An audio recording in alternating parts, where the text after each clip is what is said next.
তদারকি সেক্ষেত্রে হচ্ছে না। এর ফলে কাজ নিম্নমানের। সেটা হচ্ছে কি 17 লক্ষাধিক মানুষ সরাসরি ক্ষতিগ্রস্ত হয়েছে। কংগ্রেস সহ বিরোধীদের দমন করে রাখার একটা পদক্ষেপ নিয়েছিল তাদের নানা কর্মকাণ্ডের মধ্য দিয়ে।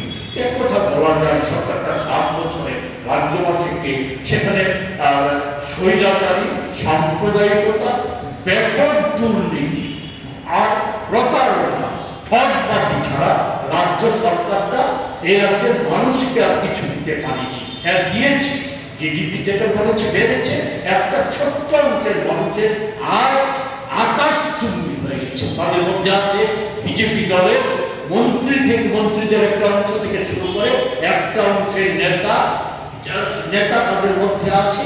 তাদের মধ্যে আছে নিগু মাফিয়া, জমি মাফিয়া, আর আছে নেশাদার মাফিয়া। সেখানে তাদের সম্পত্তি ব্যাপকভাবে বেড়ে গেছে। এটা গতকালকে বিধানসভায় রাজ্য সরকার কার্যত স্বীকার করে নিয়েছে এই রাজ্যটা নেশা রাজ্যে পরিণত হয়েছে।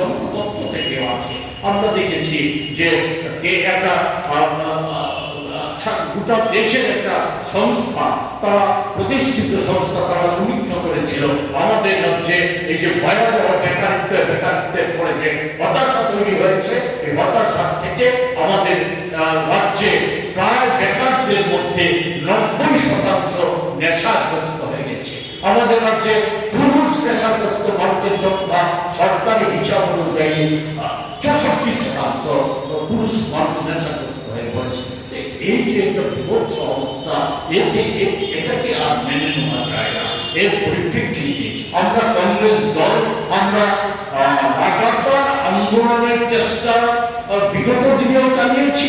বর্তমানে আমরা আরো বৃহত্তর আন্দোলন সমস্যাদি নিয়ে বৃহত্তর আন্দোলন গড়ে তোলার প্রশ্নে, সংগঠনকে তৈরি করার প্রশ্নে এবং বিভিন্ন ক্ষেত্রগুলিকে গুরুত্ব দিয়ে সেখানে মানুষকে সচেতন করার প্রশ্নে আমরা গত 7 তারিখ থেকে আমরা রাজ্যের বিভিন্ন প্রান্তে আমরা আমাদের যে বিভিন্ন শাখা সংগঠনগুলি আছে তাদের সম্মেলন করা শুরু করেছি।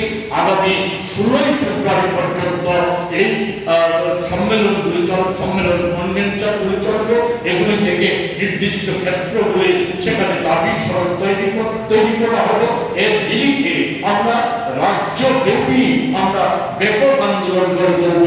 কারণ আমরা বিশ্বাস করি রাজ্যটাকে যেই জায়গায় নিয়ে গেছে আজকে